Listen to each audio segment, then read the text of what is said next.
Greetings, everybody. I'm AJ Fraser. I'm the founder and global commander of PanSoc. I'm also a rescue operator at PanSoc. And basically, what we are is we're a global volunteer all-purpose rescue unit. And what that means is, whether it's hurricane rescue or sex trafficking rescue or slave rescue, child abductions or what, we don't really specialize in anything. We try to train in a little bit of everything, so we're kind of prepared for any scenario. So if you see us doing things like jumping out of planes or scuba diving, stuff like that, or pilots doing pilot trainings, because we have to be able to get to anybody anywhere. You look, for example, at SOCOM or JSOC or any special operations capable unit in the military. They're all required to go to do things like jump school and free fall school and combat diver school and stuff, because um, I don't know how many of y'all know the difference between special operations and infantry. Infantry is mainly trained for front lines combat, whereas special forces are trained for behind enemy lines combat. So both are just as dangerous. They just have different you know different jobs. So I don't call us like special ops and that. We're just an all-purpose rescue unit, but we have to have a well-diversified background uh, in our training and our capabilities, because in order to be an all-purpose rescue unit, our overall goal is to be an all-purpose rescue unit that's capable of rescuing anybody on Earth, no matter what type of rescue they need. We're obviously not there yet, but we're definitely a lot further along the way than we were when we first started off the organization. When I first created PanSoc, I created back in 2016. I was in another organization, and I created as a rescue division inside of another organization in 2016. Um, I had left that organization and joined another one. I believe it was in late 2017 or early 2018, and I kind of started over again from there. And then October 2019, I left that organization, and I decided to make PanSoc become our own organization, because there was just kind of too much stuff going on and interference going on with the stuff we were trying to do. We were trying to focus solely on the rescue training and the rescue and everything. But after we became our own organization, October 2019, we started to blow up. So, because certain things had happened and all that. And that's basically, but that's basically the overall thing of PanSoc. I remember a while back when all that video footage was coming out about the slaves in Libya, and it was a reminder that people are still being whipped and sold as slaves. See, one thing a lot of folks talk about is the transatlantic slave trade. I'm very focused on the present and the future. I think it's good to know history, because history can repeat itself and you learn from history, but you also have to, you should focus more on what's going on now and what you have to build in the future, as opposed to just the past. So we hear a lot of folks talking about the transatlantic slave trade, which was, I believe, 1441 to 1865. But a lot of folks don't realize the North African slave trade of Africans. That's been going on for like about 1,000 years, and it's still going on today. There's a lot of stuff that isn't really talked about. I don't know how much people know about Israel, but you hear a lot of stuff about Israel. But one thing people don't realize, Israel, the beef was long before the Ashkenazis showed up in like 1948, after World War II. The darker Israelis, the darker Jews, which make up about 55% of the Jews in Israel, and about 45% of the population, they're the largest proportion of the population. They've been beefing with the Arabs out there for thousands of years because of slavery and things of that nature. So you won't really hear about stuff like this, but there's a lot of stuff going on behind the scenes people don't know. But again, like, so the Arab slave trade of Africans, and obviously I'm not talking about all Arabs, I'm talking about the ones involved in that stuff. That's been going on for about 1,000 years, and it's still going on today. You look at Sudan, the whole country is going through that, especially in Darfur, but all over Sudan. It's been going on. Millions of people have been slaughtered out there just for being black and dark skinned and all that. So I'm very focused on things like that, the things that are going on today. So a lot of folks are wondering why you look at SOCOM and all that, or you look at NGO, non-government organizations like PanSoc, why we're so focused on things like, for example, jumping out planes and all that, which is just one of many trainings we do. The reason for that is, I'll give you an example. You look at Sudan, for example, and I don't talk about Sudan much because we got certain things going on around there right now that my unit can't talk about. But I'll tell you this: you look at Sudan, for example. So the RSF, the Rapid Support Forces, they get funded by, Putin's side army. The what are they called again? It's just slipping my mind. Well, anyway, the United Arab Emirates. You talking about the Wagner Group? Yeah, and Wagner Group from Okay. yeah. So the UAE and the Wagner Group are the ones who are funding the Rapid Support Forces, and they're aligned with the Janjaweed. They basically run the Janjaweed. Well, the Janjaweed are the ones who've been going around slaughtering and committing genocide against Africans for a long time, just millions of them. And there are some Africans in the Janjaweed as well, but they were kidnapped as child slaves by the Arabs who run that. So there's a lot of stuff going on in North Africa, the Middle East. And a lot of folks don't talk about this. I made a little post about this a while ago, kind of showing people that the beef between Israel and the it's not just the Palestinians, the Arabs. Period. That's very old. Again, it wasn't the Ashkenazis' beef. The European Jews, they actually inherited that beef when they moved to Israel. That beef's been going on for 1,000 years. There's a lot of stuff. If you dig in deeper with that, you'll learn more about it. But anyway, so if you look at, so getting back to what I was saying, if you look at Sudan, for example, the RSF, which are aligned with the Janjaweed, it's kind of a crazy thing going on because the army, the Sudanese army, they were also, when the evil Bashir was the commander or the so-called president, he ran. It was all Sudan back then. And he ran everything, and the general in charge of the Sudanese army today and the general in charge of the RSF today, they were both under him and helping him commit genocide throughout Africa against the Africans, and there are a lot of Arabs in there that are mixed and all that too. I'm just saying that's basically what's been going on. Well, now, but after Sudan was split from North Sudan to South Sudan, Bashir lost power because he lost a lot of power from a lot of the oil fields and minerals and stuff in South Sudan. He couldn't maintain his army anymore. And then what happened was the two generals started clashing for who had to take control over Sudan. So the general of the Sudanese army, he did all that this genocidal stuff in the past, but now he's, I guess because like the enemy of my enemy is my friend, now he's working along with mainly the Africans against the RSF and the Janjaweed. But here's the thing: the RSF and the Janjaweed, they control all the borders in Sudan. So what that means is, they're not going to let anyone in who's not RSF or Janjaweed without killing this and that. So what that means is units that want to come in and help, they have you basically, the only way to get in is to parachute in. You have to basically go up there really high. I'm not going to say altitudes and stuff. I'm not going to get into specifics online, but you basically have to go up there high, certain times a day and all that, and jump in. That's really the only way to get in. So that's just one example of why it's so important if you're going to run an all-purpose rescue unit that you know how to do things like jump out of planes, because there are certain places you can't get to or people you can't get to or what if you don't know how to do things like jump out of planes and scuba dive and certain other things. Sometimes you have to do things in civilian clothes. Situation dictates. I'm not going to get into too much details again, but all I can say is everything we do is for a reason. And a lot of times folks won't understand that reason if they don't do the type of stuff that you do. That's just life. I don't know everything either. I just know the stuff that I work on.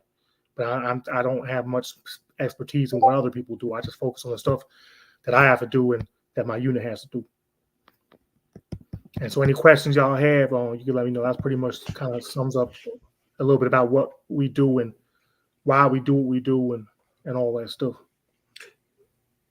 This is Commander Bishop. Can you talk a bit about the scenarios in terms of natural disasters you would have to deal with in the United States? That's where I've seen a lot of the work y'all have done, online, and then, New Orleans, Louisiana, particularly maybe where I live. Can you talk about that and maybe some potential scenarios we need to be ready for coming into this, what seems to be a very active hurricane season? Yeah. So one of the cool things for us is, generally when you're doing hurricane rescue and water rescues, you don't need weapons to do that. So we could usually go live or post videos of that stuff.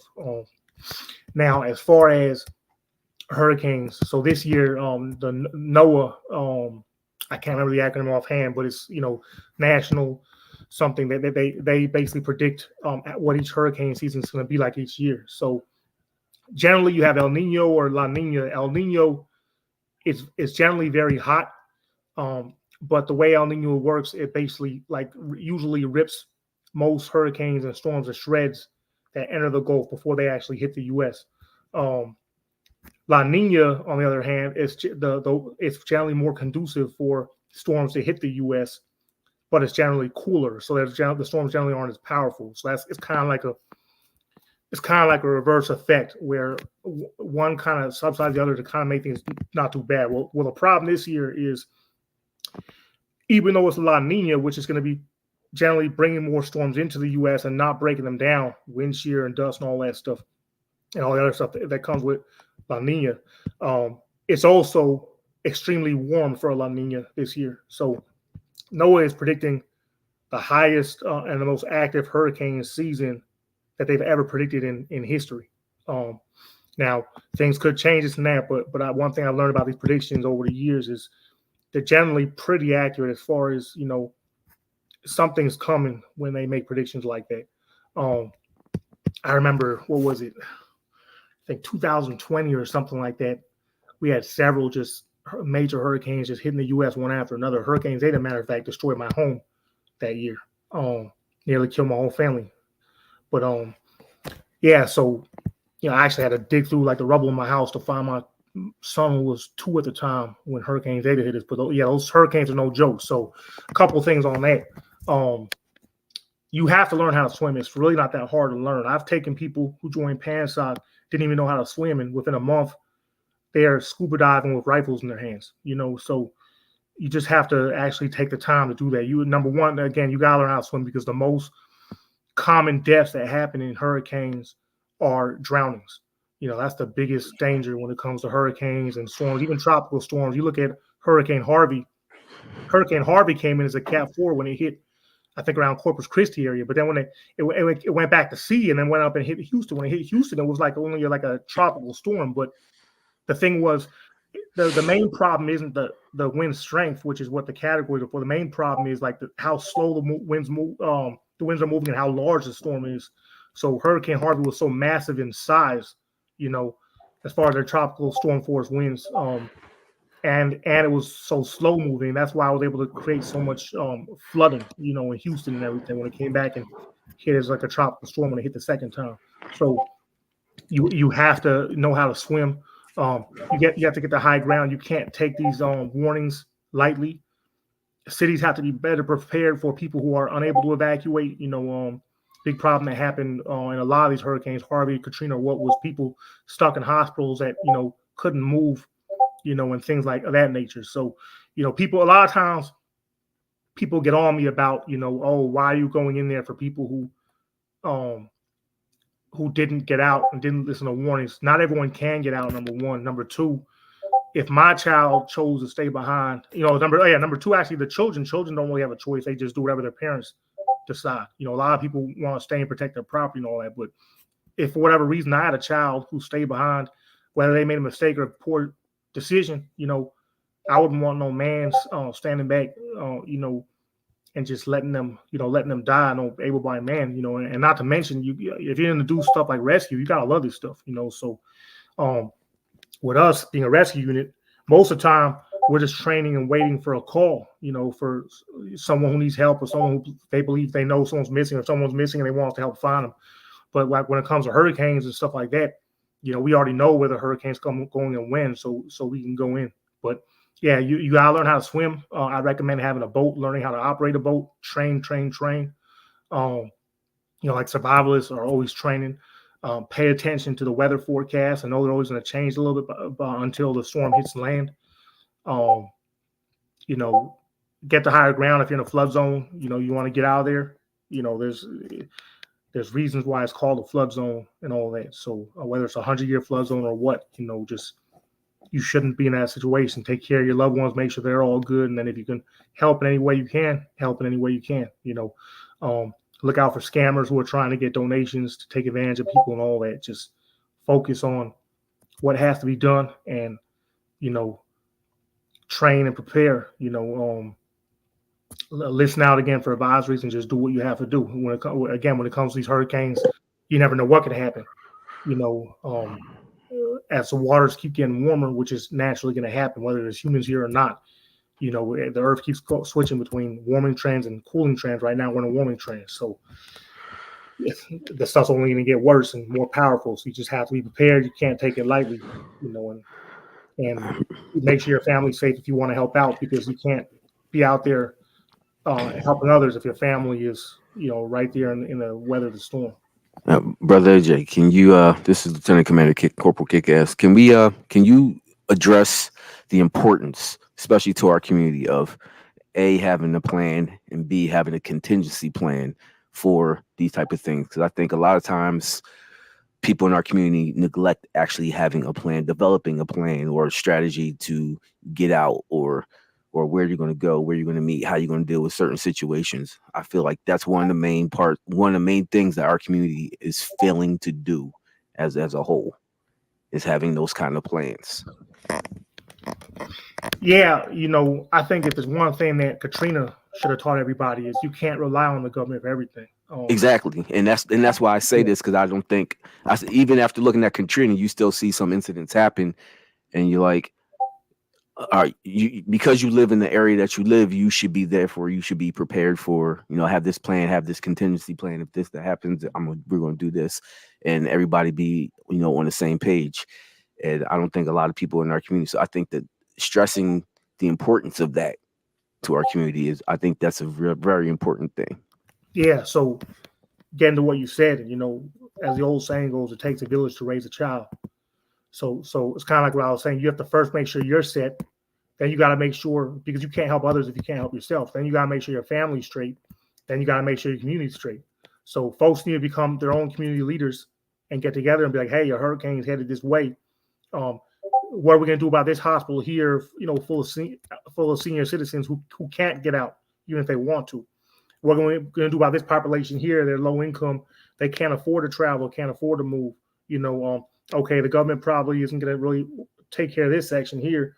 So what are we going to do to support them? So basically, yeah, it's very important. You have to come together for a plan. Look, I hate to say this, and I don't want to sound like a fear tactics or what, but Hurricane Katrina was real bad. It's going to happen again, and there are going to be worse hurricanes than Katrina.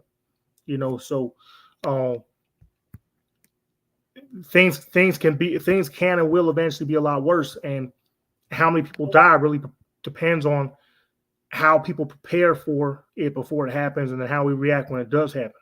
So again, you can't rely on nobody when it comes to doomsday scenarios. When it comes to these hurricanes, it's really survival of the fittest. You have to look out for your own community. You have to make sure your community is protected and safe before you can do anything else. So again, you know, hurricane, you know, flood zones, get them out. You know, maybe volunteer to let people, something as simple as let people who stay in flood zones stay at your place to ride out the storm, you know, stuff like that. You know, some people will help with sandbags before. That's, you know, give or take how much that's going to help sometimes, because at the end of the day, nothing powerful than Mother Nature. And of course, don't do nothing dumb too. A lot of rescuers get killed, you know, doing rescues, because maybe they do something with it in over their head, and also hurricanes are very unpredictable. So you have to kind of balance.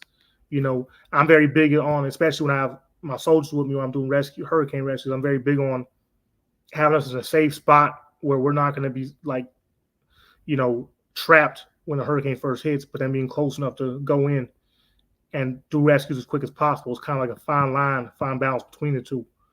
So, you know, one thing we did with PANSOC, we got Swiftwater Rescue certified, and we made connections, and we're part of EOC. So we actually get contacted first.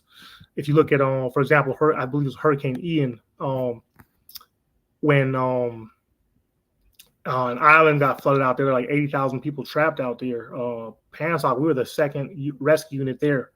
And I reached out to some of my contacts, become a member of several other rescue units, and then next thing you know, a whole bunch of firefighters and a whole bunch of other rescue teams and rescue boats showed up, and we helped evacuate that island. Because the island, the bridge got destroyed, and the hurricane came through and destroyed everything. There was no running water or anything. People had to get out of there fast. So that matter of fact, the island was 15 feet deep of water when Hurricane Ian came through. So a lot of people didn't survive that when it happened. Was that the hurricane that came up the West Coast, that island kind of below Tampa, around Tampa? Yeah, below it mainly hit around the That was St. Pete Clearwater area that down there. That one close, man. Well, I'm drawing a blank. Here, let me grab my phone and I'll tell you. It's that area south of Tampa. What's that area called again? Fort Myers. Fort Myers. Yeah, that's so right. that island just outside of it. I don't know why I'm forgetting the name right now. I think it's on an S or something. I know what you're talking about. Yeah. Slide. Cool. I'll tell you right now. Hold on. It's gonna come to me. Sanibel Island. Yeah. So Island. we were actually the second unit there. Yeah. Because we got contacted by EOC right away about that. But yeah. So you can only prepare so much when it comes to these hurricanes and all that, but you have to just you can't ignore things. A hurricane's heading your way and everybody wants to be tough and, I don't care, I got this and that. You can't ignore stuff like that, especially you may be good, but what about your loved ones? Are they good? You know what I'm saying? What about your community? Are they good? Because sometimes, look, a lot of times the rescuers will warn you, hey, look, when this storm comes through, we're not going to be able to help you for like 24, 48 hours or what. It's going to be too dangerous to get our people out there. So whoever didn't evacuate and heed the evacuation warning, you're on your own for the next 24 to 48 hours. They're not lying when they say that stuff, So you have to take all that into account. If you absolutely have to, or you absolutely refuse to leave your area, which is an evacuation zone or mandatory evacuation zone, you better do all you can to be prepared. You better know where the boats are, the highland is. You better know how to swim. You know what I'm saying? Make sure your kids are straight. There's a lot of things, man.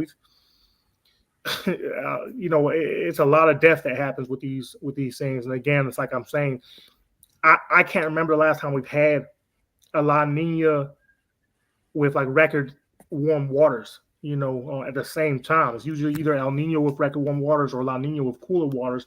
We got both La Nina and record warm waters hitting this year. The biggest storms tend to be August, September, and October. That's when I dedicate most of my time to hurricane rescue, August, September, and October. The storms that hit in June and July, there's usually around a lot of wind shear and dust from Africa at that time. And for the most part, I can't guarantee it, but usually they break up pretty well by the time they make landfall, especially when it comes to the U.S., the mainland. But August, September, October, those are usually, and September being the most active month, those are usually the 3 months where you get the worst flooding in the U.S. just based on my experience of having done hurricane rescues for a very long time. So you're looking at more category 4, category 5 type hurricanes this year, but what NOAA's predicting is basically like stronger, more intense hurricanes. Yeah, because we had a lot of strong, intense hurricanes last year, but it was an El Nino. So, but even though it was an El Nino, a lot of those storms actually hit the U.S., and they did damage. So imagine now the waters could be even warmer this year than they were last year, but it's in La Nina, which is very, which is when storms were really pulled towards the U.S. with nothing to really stop them. So, yeah, we're expecting this season to be bad. How bad, you never know. Could be one of the worst ever. It could be an average, which even average is still pretty bad lately. But yeah, you just can't ignore it, man. It's like I said, Katrina could have been worse, as bad as it was, and there will be worse storms in the future. And again, one thing with Katrina, you got to understand, the biggest issue with that wasn't as much the storm. See the storm, Hurricane Katrina was actually it became a Cat 5 at one time, but when it made landfall, it was only a Cat 3, which is the bare minimum for a major hurricane. However, the things with Katrina was this: number one, its massive size. The Katrina was about I think 5 times larger as far as hurricane and tropical storm force winds in diameter than the average hurricane. Even though Katrina was actually moving relatively fast, around like 20 miles per hour, but it was so large it didn't matter, because think about it: if the average speed of a storm is maybe 10 miles per hour. So anything slower than that's pretty much a slow storm, which is going to have more flooding. Faster than 10 miles per hour is kind of a faster storm. But even though Katrina was moving 20 miles per hour as far as its forward movement, it was so large that it would still take longer. It would still cover areas longer and create more flooding. But the biggest issue with Katrina was, number one, it hit below sea level areas. Number two, was a failure as far as the Army Corps of Engineers and their levees. They weren't built to withstand, and they were old, and they weren't built to withstand, major hurricanes. So when those levees broke, a lot of those low-lying, below sea level areas became one with the ocean, and that's what really started creating just massive casualties. And they weren't prepared for it, and they didn't have, places to house people and all that. People were, you remember the Superdome and all that. People were getting shipped there. So Bishop and I were talking about the infrastructure of this country the other day, and that's part of the thing, is that the government is not utilizing the money that they have in order to deal with these issues that they know are issues, but they're not using to fix it, whether it be the levees, the bridges, the water, whatever, the electrical grid. They're not using their money that they're getting from taxes to deal with these. So we have to actually fend for ourselves. And I'm a prepper by nature. I'm a planner because of my past life in the military, and people look at me like I'm crazy when I tell them this, that you got to prepare like no one else is coming, because the chances are no one else is coming. Yeah, like they told us in the military, pray for the best, but always prepare for the worst. Exactly. Yeah, so you have to always assume the worst. Remember, even the government, even if they want to help, they have limited resources. So if they have, let's say they have 200 National Guards there, and operating, 5-man teams, so let's say from that you have 40 teams. Well, if you got 300 neighborhoods that are flooding, they're not going to be able to rescue 300 neighborhoods all at once, and that's when they can actually get in. So again, that's why civilians came through and created their own non-government organizations, especially from what happened with Katrina. But even that was still, you got the local firefighters, you got, and you never know what a storm could do. I remember out there in Hurricane Ian, we were out there in Sanibel doing rescues, and all of a sudden, a freaking levee broke somewhere up northeast of Will, I believe, at night, and we had to rush over there at night, hop on our boats and everything. And one of the most dangerous things about these storms, another thing you have to be prepared for, I haven't mentioned, whether you're doing rescue or you're in the storm. Based on my experience, man, sometimes the most dangerous part of the storm, oftentimes, maybe even most of the time, is actually driving to where you have to go. I purposely went and bought a high water vehicle. My pickup truck's about 2 feet off the ground. And that's one of the scariest parts, especially at night, is when you're driving through deep waters to get to people you have to rescue. Because you're always going to have to, when you get to like areas where there's flooded levees and all that, you're always going to have to be driving through deep water. And that water can, a foot of water can pick up, sometimes even 6 inches if it's moving fast enough, to pick up your car and just take it off, bring it down a little waterfall or ditch or something, it's so much stuff, man. I remember Hurricane Florence. We rescued about, me and General Caleb, we rescued about 200 people in Hurricane Florence out there in Charlotte, in North Carolina. We was all over North Carolina. We were out there first in New Bern, where it made landfall.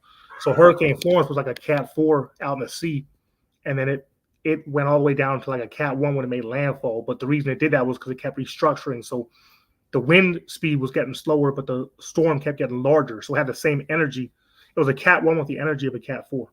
That's how large it was. And that's why it created such mass flooding in Hurricane Florence. Matter of fact, it was kind of funny because I remember Trump actually tweeted our rescue video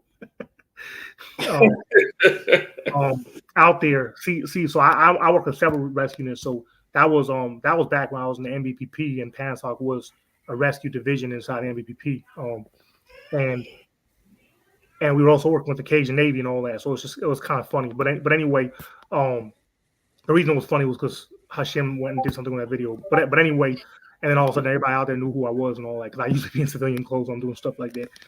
But anyway, so with Hurricane Florence. I remember we were in I think it was like a 5-car caravan. It was us and Cajun Navy and 50 Star SARS, which I'm also a member of as well, 50 Star Search and Rescue, and as well as crowdsource rescue. And we were, my car was the 4th car in the caravan. We were heading from like New Bern all the way up to like Cape Fear, in Lumberton, North Carolina. That's a long journey, especially when most of the roads are flooded. So I remember we were driving past a bridge like 50 feet in the air, at night. We were the 4th car. As soon as the car behind us, which is the 5th and final car, crossed that bridge, the bridge collapsed. Literally like a second later, So at night, so there's a lot of stuff that goes on when you're doing that. Whether you're just trying to get out of town or whether you're out there doing rescue, hurricane rescue is very dangerous. You never know what could happen. Cape Fear in Lumberton, we got there. I remember at first they thought, okay, we dodged a bullet. This is still Hurricane Florence. But some firefighters said, I don't know, because we got those mountains up there, all that rain that hit from that storm. Once that water comes down from the mountains, we might not. It started raining really hard. All of a sudden, 5 minutes later, after it started raining, Cape Fear, the river crested. That means the water overflowed past the river, top of the river. So all of a sudden now, what was a river became a lake, and the entire neighborhood was underwater. The entire neighborhood became like a lake. Literally in 5 minutes. In 5 minutes, you had the whole town went from no water and maybe possibly little puddles of the ground. All of a sudden, the entire town was like 10 feet deep of fast flowing, 10-mile-per-hour speed river water in all directions. So yeah, we had quite the experience with that when we got some of that on video. But Caleb and I, both our phones got destroyed right when we started doing the rescues. We had to jump in the water and rescue some people, and our phones had flooded. We didn't have waterproof phones back then, so some reporters and stuff got a little bit over us and all that. But that it was just crazy, man. We were evacuating, and it just kept getting worse and worse. But again, you never know what can happen with these hurricanes. So mind you, Cape Fear, it flooded about 4 days after the hurricane made landfall. So and that's kind of what happened with Hurricane Katrina when levees broke days later, in like the lower Ninth Ward and all that. And all of a sudden, the lower Ninth Ward became part of the ocean. So it's not always right then and there. Sometimes you'll think you dodged a bullet, like they were saying with Hurricane Katrina at first, but then days later, rivers will crest or levees will break, and all of a sudden all hell breaks loose. So you never know what can happen with these things. I was in the PD doing work on bridges when Florence came through, and then there was another one that came through. I think it was either like a week or two before. It was Michael, the tropical storm that came up. Oh yeah, that came up the Appalachians, and I remember two things. The church I was in at the time, we did a lot. We did a bunch of rescue, way up in that area, right by the border, and it looked like hell on earth. It's shocking. And Charleston, where I was at, was barely touched. I mean, it was wet, but it was barely touched compared to that area. But the weather coming down, the precipitation, the water coming down from the mountains was just horrendous. Flooded our job site, flooded everything. Yeah, you just reminded me of that time. I had kind of put it out of my mind for some different reasons, but the thing I remember was the smell. The smell of all the dead animals. Harvey, man. I smelled so bad in Hurricane Harvey from like jumping in the water to the rest. I smelled so bad. I kept walking. I kept trying to escape my own smell. And it was just disgusting because when those neighborhoods flood, that's like sewage and all that, like chemicals and all that in the water. I was smelled so bad. I kept walking to avoid my own smell. It was horrible. But yeah, that's the thing people don't realize about hurricanes. They're so solely focused on the wind speed. Well, if you have a tiny Cat 5, moving fast, which I think was that Michael or I'm trying to remember which one, but if you have a tiny Cat 5 moving fast, yeah, it looked like a tornado came through there. But you're not gonna have a whole lot of flooding. But if across the Panhandle, over by the air base there. Yeah, right over through the air base. Pensacola's right over there. Yeah, came past Pensacola. But if you look at something like Hurricane Florence, was a very large storm. with slow moving tons of rain, feet and feet in rain. Well, see, here's the thing. If it's a storm surge only storm, a high powered storm that moves quick, that storm surge is that water comes in and comes out very fast because it's going back in the ocean where it belongs. But when it's one of those rainstorms, that water's coming from the sky. It has nowhere to go. It's not just coming back in the ocean. It's flooding those rivers, and that stuff's going to be flooded for a while. Those neighborhoods might need rescues for days, sometimes even weeks, possibly. So that's another thing people don't realize. Based on the type of storm it is, I'm not just looking at the storm surge predictions. I'm looking at the river flooding predictions as well. So, you have to look at all that stuff, and the longer you do this, the more you kind of get better you get at seeing things. But it's still a guessing game because the storms kind of shift last minute most of the time. So you're kind of guessing, okay, I think this storm shelter will be close enough where I won't be trapped and I'll be able to do help, but far enough where I won't get my whole team killed, stuff like that. It's everything guessing when you're doing that stuff. We've been doing it for a long time. But, Absolutely. Yeah, brother AJ. Shalom, brother. Shalom, General. This is what's going on? Yeah, just a question. I was reading the comments, and somebody asked, if you give pay? I'm not sure. I know I came late. I don't know if anybody had a chance, or if you had a chance to address that. Somebody asked if you give pay for all this rescue you do. I know. First of all, I want to, thank you and appreciate what you do. I saw a lot of the good work you're doing around the country. I do have a family in Mississippi and Louisiana, man. Some of these places in North Carolina. We always thank you, man. I see it's not easy, man, and I know it's a lot of work, a lot of things that you had to go through. But somebody in the comments wrote and he asked if you get paid for all this rescue you do. I appreciate you, and I'll be honest with you, man. We on average we spend hundreds or sometimes even like $1,000 when we go into a hurricane rescue. Mm-hmm. On average, we'll get maybe about $20 in donations. So that's what I'm saying. Wow. One thing a lot of rescue units complain about is that the ones who are really out there on the front lines, see, all the rescues, I'm talking about the actual real rescue units, EOC or this and that, they all respect PANSOC. We work well with them. We've rescued them. They've rescued us. There's been a lot of stuff going on. Every rescuer is going to need to be rescued sometimes. Anybody who tells you they've never had to be rescued before, they're not in it as knee deep as we are.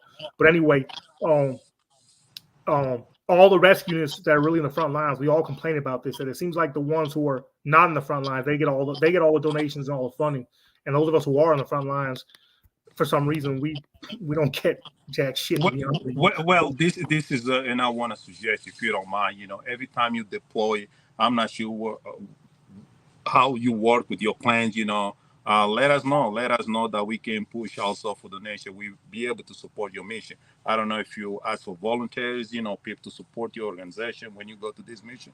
I know it's about community taking care of our people and understand that. So we will support you 100% also. So we cannot just have it. You put boots on the ground, and you put your life in the line, first of all. And we understand what that means. So that's why. As long as you let us know, we are familiar, because I was just listening to the news that this year is a hurricane season, and they say it's gonna be hard. It's gonna hit us hard. So I was in Texas last week, man. I saw what happened between Amarillo, Texas, and Oklahoma. It's not a joke. Okay. Let us know, man. Keeping us posted. We'll be able to support you also. Yeah, I appreciate that. One thing that makes PANSOC different, because we're an all-purpose rescue unit, a lot of units, they do water rescues only. Because we're an all-purpose rescue unit, we also involved in things like sex trafficking rescue. A lot of us used to be in the movement, which gave us a lot of enemies in the government, this and that. We have a lot of enemies. So if you notice the way I operate, everything's need to know, just like in the military. I never let people know where I'm going to be before I arrive somewhere. Okay. Generally, they only know I'm going to be there. I'm there until I already left, or sometimes I know I'm already there, depending on what's going on. But it's like even in my unit, even in my own unit, the only people who are going to know where I'm going when something like that are the ones who are invited. In my unit, there are certain things where everyone will be invited to. There are certain things where only certain members will be invited to. A lot of it is based on experience, like what trains they've showed up to. how much we could trust them based on how long they've been in and all that stuff, how we work with them. Because the thing is, when we're doing things like hurricane rescues or sex trafficking rescues, we can't be looking over our shoulders. It's just too dangerous, you know. So we'd have to, you know, I think maybe what we could do sometimes, we're already out there. People know we're out there once we're out there. You know, really with us, man, if it's going to be like a storm that's expecting a lot of flooding, you during hurricane season, especially August, September, October, you can count that we're probably going to be there. You know, now where we're going to be at over there, we're not going to make it public because, again, we have enemies and other factors going on, you know. So basically, the people who need to know where we're going to be at are going to know. That's just how we operate. So you got to maintain that operational security. You got to. Yeah. It's So part if of you that guys want to help out in ways like that, Yeah. when you see something big coming, you could ask, hey, are you guys going to be there? And we'll give you a probably yes. We never say 100% until like the day before, but we'll say probably yes. And then if y'all want to support that way, our website is pansoc.org. You know, and that's a way you can help. You know, it used to be when I was part of these different organizations, the donations would go to those organizations, and the Pansoc, the ones actually out there doing the rescue, we wouldn't get any or hardly any of the actual donations. But now that we have our own website to collect donations, the donations come directly to us now. Okay. So we can donate directly on your website. Yeah, directly on our website. Okay. My Cash App is net, but the easiest way is probably the website because that's what we're always pushing. It's right there on my page and all that, you know. And that's pansoc.org. Yeah. Right now we're an LLC. Eventually we'll try to create a separate like nonprofit for as well, because some of the people that are working with us on like overseas like rescues and stuff, they want us to create a nonprofit as well for some of the stuff they want us to work with certain, I won't say like certain large entities, but I'm not gonna say it yet online.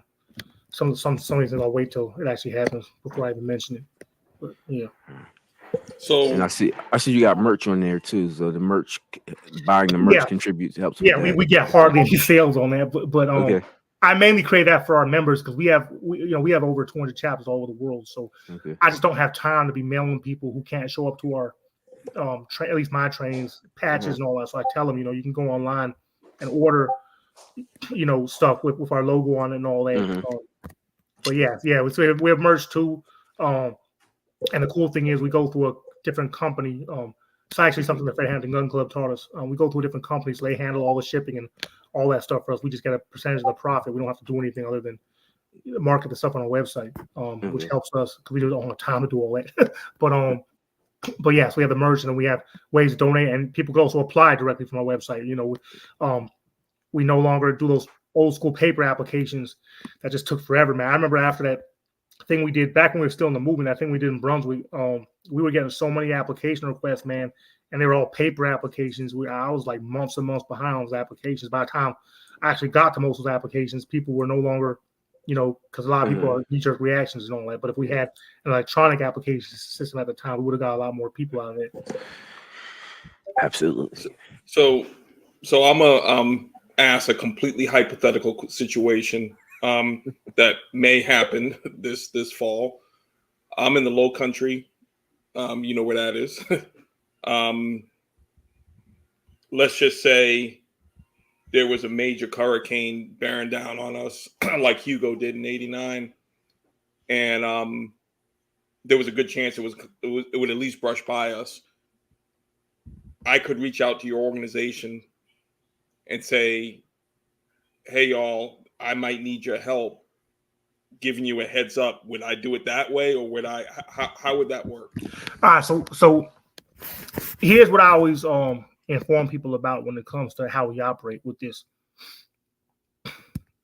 The way PanSoc specifically, because you have different types of rescue teams when we're doing these hurricane rescues. PanSoc, our specialty in this is deep water rescue.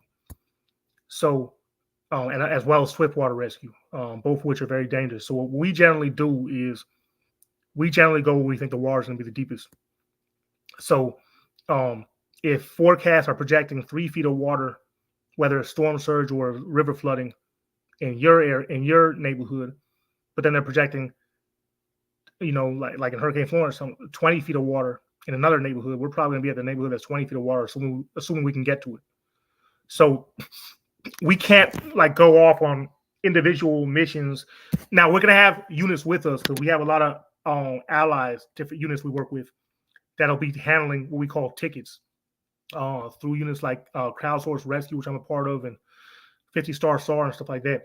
Well, 50 Star SAR they like to go deep too, but Crowdsource, for example, they'll be getting tickets for individuals that need help, and they'll be sending certain people to go help them. But with us, generally, what we do is the first thing we do is go and hit up the most immediate danger areas first, the areas that need the deep water rescue and all that. Then, once that stuff starts calming down, assuming no levees break, in the meantime, we start handling other areas based on needs. But that's basically how we operate. Especially one of the reasons we got in that habit was because when we first started doing this, we had a deep water only boat. Our boat, like we didn't even have a lift kit on our boat. We had this 2,000-pound, 18.5-foot boat. Somebody actually stole it during Hurricane Ida, I believe it was, in Louisiana, after our hub seal broke. But anyway, I was able to use that insurance money to get 2 better rescue boats out of that. So that boat, the water had to be like at least 4 feet deep to get the boat in the water because the boat was 2,000 pounds. We weren't just picking that shit up and throwing in the water anywhere. But now we got these 2 boats that are like 100 pounds each, and we could toss them in water that's like 6 inches deep. So we can, it helps us when we have to do like shallow water rescues. We get from shallow water, deep water, even get from a lot of times when you're doing hurricane rescues, you have to go from land to water to land again. But we could do all that now with our boats. They got wheels on them. They only weigh 100 pounds each, not including the motors and the equipment we had on them.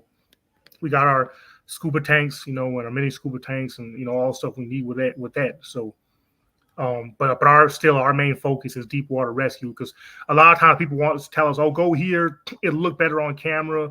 Your people, and I tell them, "Bro, look, we didn't come all this way and spend all this money out of our own pockets to for photo ops. I don't give a damn if people don't like where we happen to do rescues now. We go where the water is deepest. We didn't come out here for nothing, So that's just one thing to know about how we operate.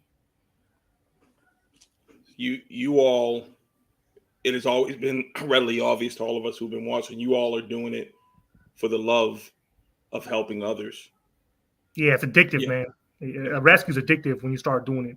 It's like rescuers, they literally will start arguing with each other. Hey, man, AJ, why don't you tell us Styx River would be a good spot to hit for this hurricane, this and that.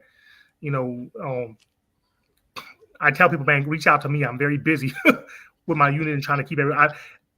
We've been doing this for a long time. We rescued, I couldn't tell you how many people. We've gotten every single one of our soldiers back alive. But I'm not going to lie.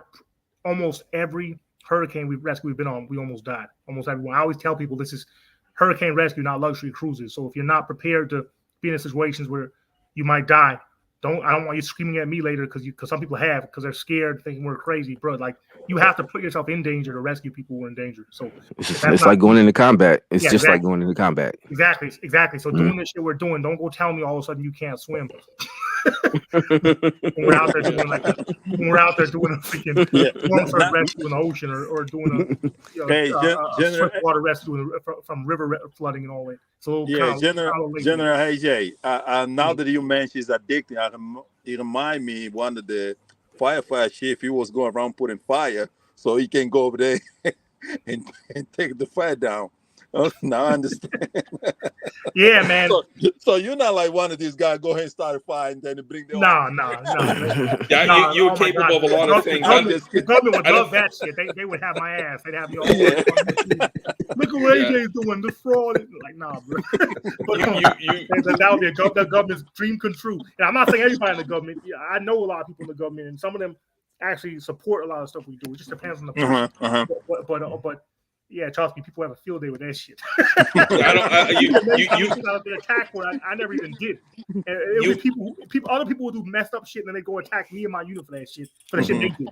So I can only imagine what they do if I actually did some shit like that. You were capable, brother, but I don't even think even you could start a hurricane. Nah. And so again, you live and you learn. You're always gonna make mistakes. Usually people are gonna almost die, but that's why you have to know how to balance when it comes to this stuff.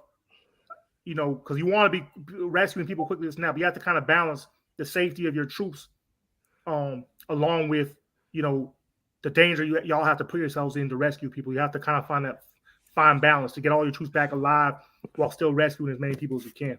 And if something's really dangerous, I always put myself up first. The Marines taught us leaders lead from the front. So if I think something's like a suicide mission, let's say I see a little kid falling like a 10-mile-per-hour moving Swiftwater River, I'll tell my soldiers, wait here, and I'll go jump in and put my life on the line, because to me, I'd be a coward if I told my soldiers to do something that I wouldn't do myself. That's just say that part again. And I'm saying that for me in particular, because I've said that many a times to many people in our organization, and they don't understand what I say. One issue I've had with some of these organizations, I'm not going to say names, I'm not here to start a mess. Is I'll notice they have these things we like to call palace kings, where you castle, they'll want to take all the credit, but they want the soldiers to take all the risk.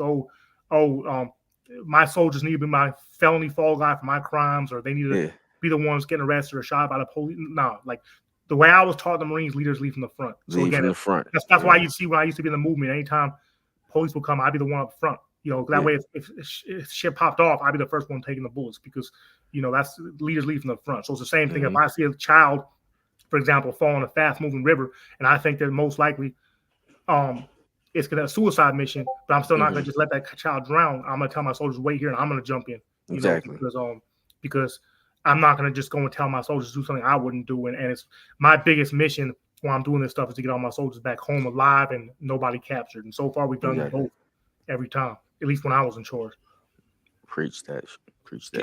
Can you go ahead, Commander? I was just gonna ask him, because I know we're running up on time and whatnot, unless you guys wanted to go longer, but I was just gonna ask him to encapsulate like the top 5 things that she would suggest people to do to prepare themselves for this season that's coming up. What would be the top 5 things you would tell people? Hey, this is what you need to do, so I don't have to come rescue you. Number 1, black folk, we need to learn how to swim, man. People, we spend too much time trying to be part of our own stereotypes. Learn how to swim. Jump in the damn water. Learn how to swim. Go take some damn swimming lessons, or go meet a friend who has a pool. Learn how to swim. If you can't afford swim lessons, start hanging out in pools. Hang out in the shallow end. Learn how to swim. That's number 1.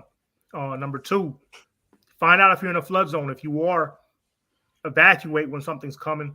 Have a contingency plan of some friends or family members or what you could stay with that are not in flood zones when the storm comes through. Because again, the number 1 cause of death in these storms is drownings. Number 3, another thing we have to worry about. I've been caught in a doggone water spout while I was out there doing water rescues. Sometimes I'd be so embarrassed about it, I wouldn't even let my soldiers know we were caught in a water spout. I just act like, just calm down. But they wonder why the boat starts spinning, So you have to remember that these hurricanes, especially the left side of these hurricanes, they tend to have a lot of, or it's the east side, they tend to have a lot of little tornadoes that come with them too. And water spouts are the tornadoes that are above water, whereas tornadoes are just the ones that are above land, but it's the same thing. So you have to beware of these storms. You never know what can happen with these things. You never know. You might be good one day, and then 5 days, 6 days later, all of a sudden, 7 days later, all of a sudden a levee breaks, and all of a sudden now your town is suddenly flooding 7 days after the hurricane came and left.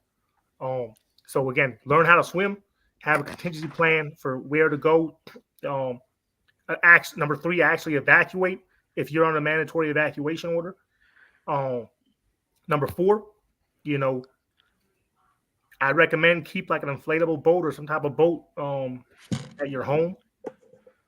And number 5, after you've made sure you and your family are straight, do something proactive to help someone in your community, even if it's just one person. If everyone in the community who was able-bodied helped at least 1 or 2 people in their community, the whole community will be straight. So those are the 5 main things I'd recommend. But again, hurricanes are unpredictable. No matter how much experience you have with them, there's always gonna be something that surprises you. Every hurricane's a little different. It has its own special sauce to it. What about safe life vest? I mean, do you recommend the people, especially the ones that have kids that they don't, and the oldest one people? Oh yeah. Have safety equipment, life vest. Yeah, exactly. All that. You'll notice when I go out there, hurricane, especially since I got my Swiftwater certification. I have a bunch of rescue equipment, life vests. I'm a very strong rescue swimmer, and I still will bring life vests with me and all that stuff. I bring mini scuba tanks. If we get trapped underwater and you breathe underwater, need to rescue people underwater. Like we'll bring axes, and battering rams, and sharp objects, and extra mini scuba tanks. We have to rescue people when they're, which we have, who are underwater, trapped in cars, stuff. It's all types of shit that goes on in these things. And learn how to improvise. You can turn your pants into flotation gear if you need to, but you gotta learn how to do it. You gotta practice it. It's not something you just gonna instinctually know how to do. It's something that you gotta figure out. You gotta learn how to do it and do it. Yeah, learn how to float on your back. Yeah. And if you're caught in like a fast moving river, what you want to do is you want to lay on your back, and you're gonna want to orient yourself where your feet are in front, not your head, your feet.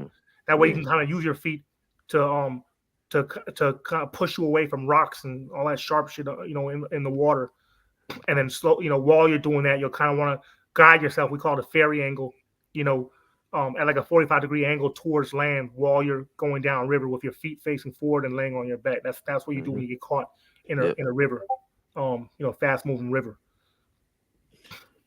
Can you address something? This is something I think about a lot, and people always think I'm insane for thinking it. When we, for example, we all woke up on 9/11 that day back 20 odd years ago, thought it was going to be a normal day. And then for over 3,000 people, it wasn't, plus whoever else was injured there. Can you talk about some of the things that can affect us, that we have to react to, that are out of our controls, whether they be attacked by foreign nations, things like that we need to be ready for, and how we can react to it as a community? Yeah, you always have to remember. A wise man once told me, when you're at your angriest, that's when you have to keep your mouth shut, calm yourself, and focus on thinking logically. Because when people are angry, that's when they tend to make rash decisions.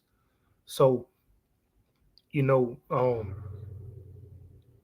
lot of it's like a mental thing too. A lot of it is depression. September 11th had a big impact on my life for several reasons, including the war in Iraq. My uncle he's a colonel in the Air National Guard. He's also a commercial pilot. He was actually supposed to fly one of those planes, and I think he had got switched or something shortly before. One of those planes that actually hit the Twin Towers. So I was freaking out at first because I thought he was gone, just based on stuff I was hearing from my family, until we were able to finally, we weren't able to reach a lot of our relatives. I was born in Brooklyn, we weren't able to reach a lot of our family in New York at first when that stuff happened, so it can really get to you stress-wise. But again, you have to keep a level head, and you have to remind yourself, okay, I'm angry right now. Let me not say anything rash. Let me not do anything stupid. You have to wait until you're in the right state of mind again before you start acting on things, because a lot of times when people are angry, that's when the innocent people get hurt, or people get killed based on false accusations, or people go commit suicide, this and that. You just have to have a support group, and be around that support group when you need them, and just don't be rash. That's the first thing I say. They say that the main thing that kills people most of the time when they get injured, this is what EMTs have said, is actually going to shock. Shock. So you have to stay calm. One thing they're very big on, the Marines, is maintaining composure. They drill that in our heads in boot camp. Yes. Keep your military bearing at all times. Yeah, exactly. Yeah. General Hot Sauce, do you have any other questions or any other comments? He may be in a place where he can't talk. Yes, I'm here. Go ahead. Yeah, we're a little bit wrapping it up. This has been fascinating, I think, for everybody. Everybody always thinks it's about your steel, it's about your iron, it's about going out there suited and booted, and there's a whole nother aspect of this thing. Yeah, it's all in here. We're all just human. It's all in here. That's all. And that's why we wanted to come out to what we wanted to come out of this conversation was those things that you've those little gems that you've thrown out there for us to think about. That was the purpose of this meeting on this Saturday evening. General Hot Sauce, do you have anything you want to add or ask before we wrap it up? Yeah, I just want. Yes. I want to ask General AJ, and I know you do a lot of this stuff over here. Um, are you still a part of the support a lot of the other issues of evolution or situations that when they needed people to support, not just in the rescue, different, in different options, for example, if something happened in different cities that they need a volunteer, for example, to support the community as far Are as you, brother? Your it can mic's be your like mic's breaking. Your mic's breaking in it's and out. I breaking can't up. really hear you. Yeah, probably is in the area where I am right now. I'm in Cali right now. Okay. I don't know if you guys can hear me. Yeah, I I can hear you can. now. Yeah. I Go ahead. Go ahead. Ask that one more time. Yeah, it's a lot of mounts over here. What I was trying to ask, what I was asking if the community they still count in your support as far as different issues, not just in a rescue. I mean, for example, if we have a situation happen in any other city that they need people to go over the address or talking to the community or talk to, it can be because we do a lot of stuff. A lot of people they don't know. We also talk to the politician. We as we talk right now, we have a situation in Oklahoma that we're trying to address with the official state on that city. We write letters to the government that we, the community, can we count on you also to support the different events, or you just concentrate 100% what you do and your risk. I've only been able to hear about like maybe 20% of that, but I think what you were saying was, I think you were asking if I'm still part of the movement. Is that correct? Yes, to support. Not when I'm in movement, a lot of people they taking it different. We talk about movement, they think about go over there, go to the city, somebody got killed, and then we had to put boots in the ground. We had to put a pressure. No, I'm talking about in general. It can be. It's not a necessary. Just we have, for example, I'm just gonna give you a good example. We have a sister, Pamela Smith, in Tulsa, Oklahoma. She was raped, and she's been fighting by herself for 28 years.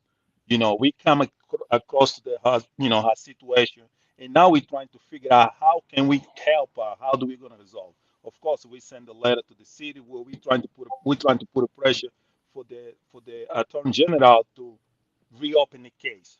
When I mean different issues, that's why I'm asking you, are you willing to support in the different events that happen in the community, or you just trying and concentrate on what you're doing right now? Well, everybody has different things they specialize in. You Mhm. know, one thing I learned in past, we can't do everything. you know, Absolutely. um, Yes, I understand that. our specialty is rescue and rescue training. We do have connections with a whole lot of units who and lawyers and all that who get involved in stuff like that. And when people contact us about stuff like that, especially me, I refer them to people who I believe that could help them. I personally can't really be involved in stuff in the movement. The feds just got too obsessed with me. Like when they see there's certain things about me, they just got obsessed. I don't know what exactly the damn problem is, but they got too obsessed. It's just too much shit, man. It was that scar. That's what it was. They saw that scar. And Man, it was.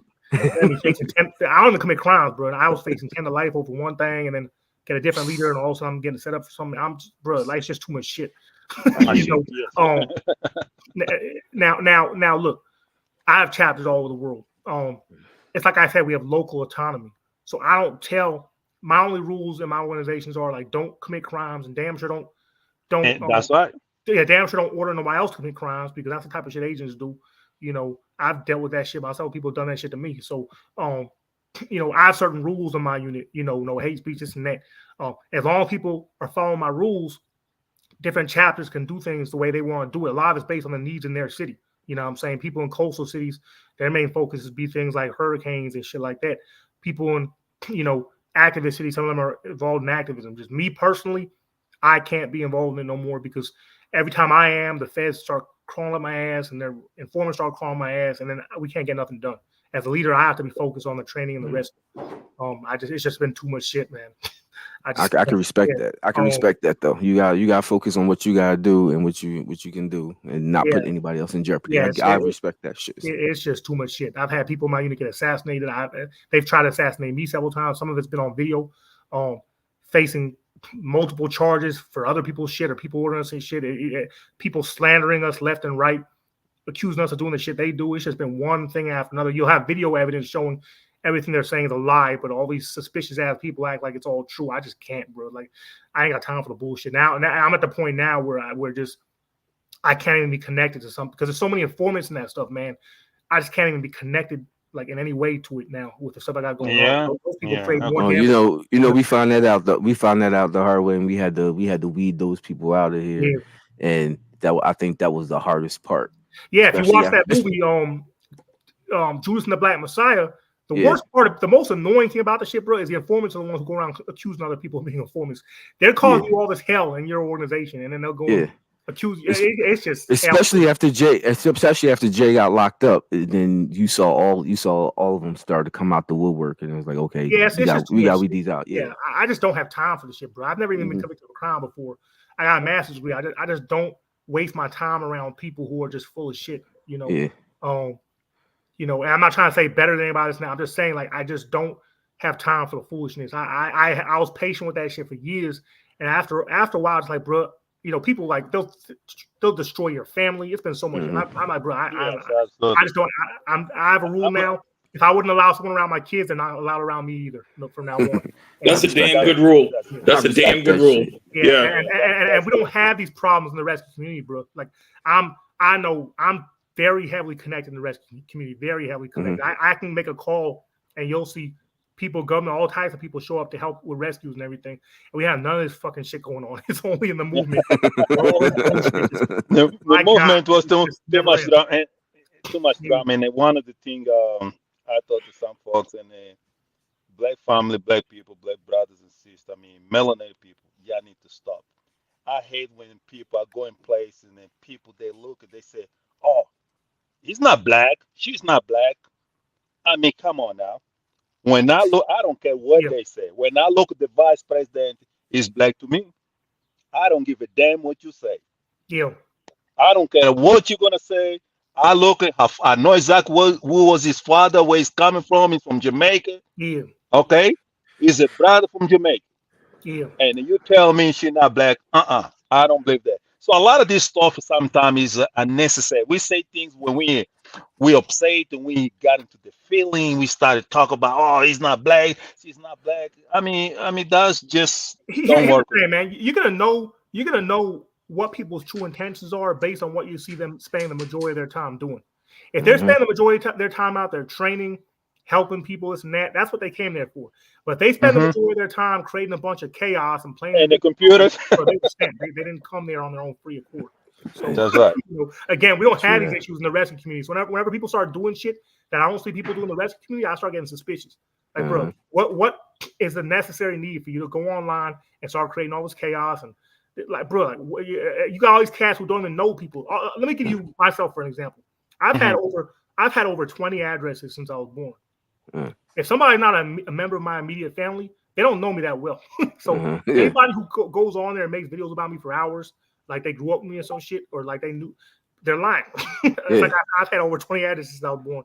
The only people who really know me like that are my immediate family, So and people I lived with when I was in the military, shit like that.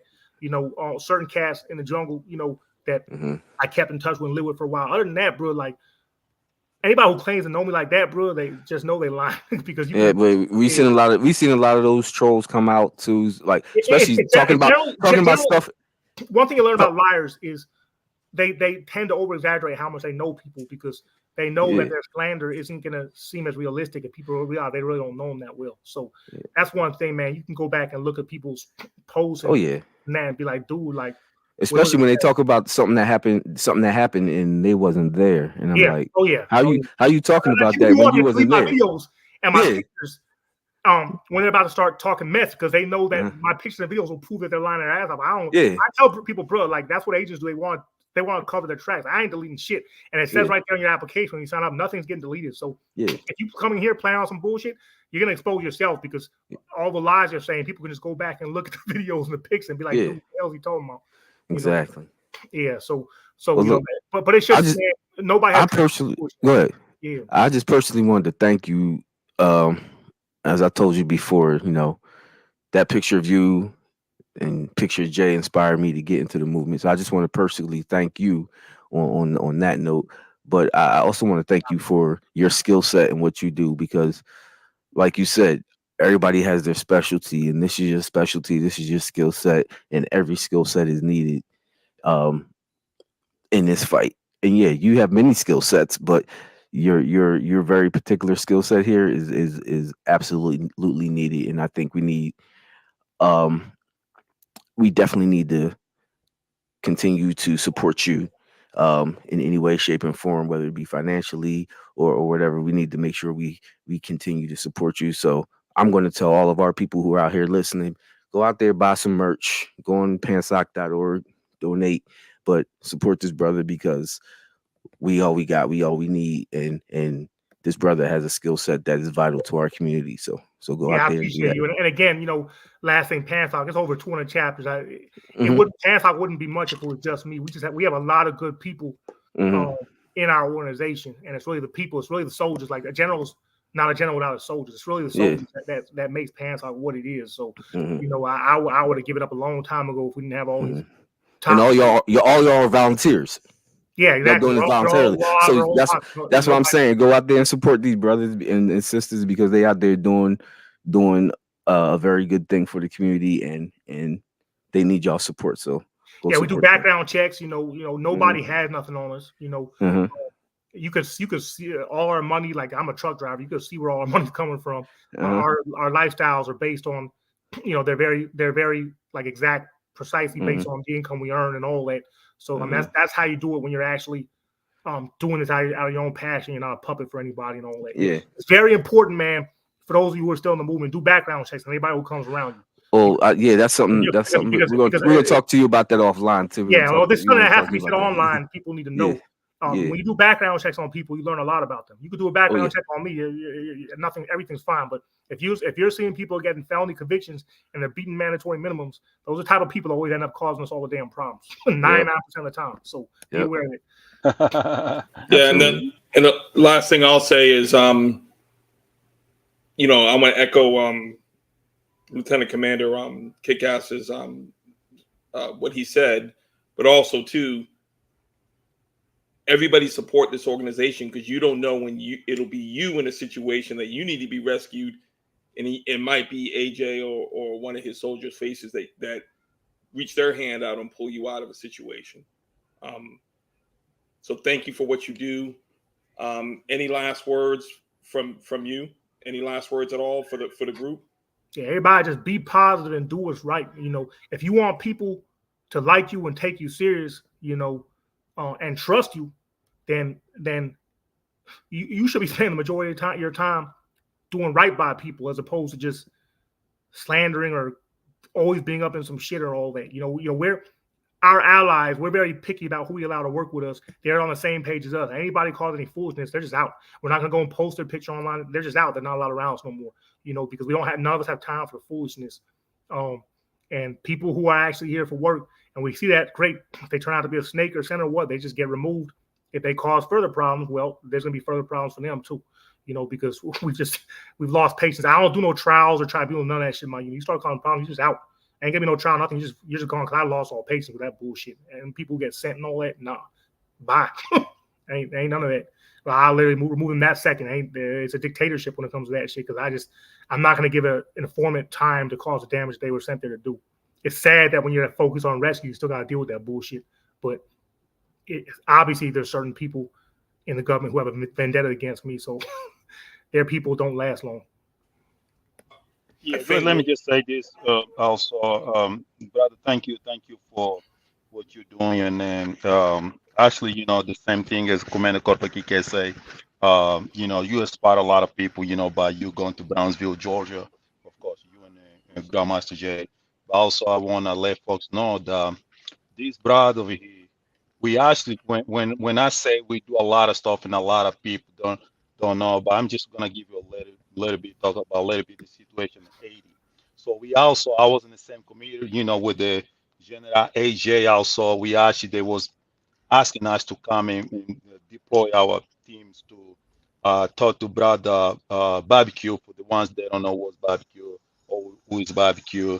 But we still on the process to do a lot of talking and talk to the brothers. So I just want to say a lot of people, if you can donate to this organization, brother General AJ, please do so, because there is a lot of people contact him as well, to go support it, not just inside the U.S. but also overseas. And brother, once again, I want to say thank you what you're doing, and keep doing the hard work. I appreciate all you. Thank you, brother. Thank you, brother. We look forward to one way or another working together and keeping this thing going. Thank I you. appreciate y'all. Y'all keep up the fight.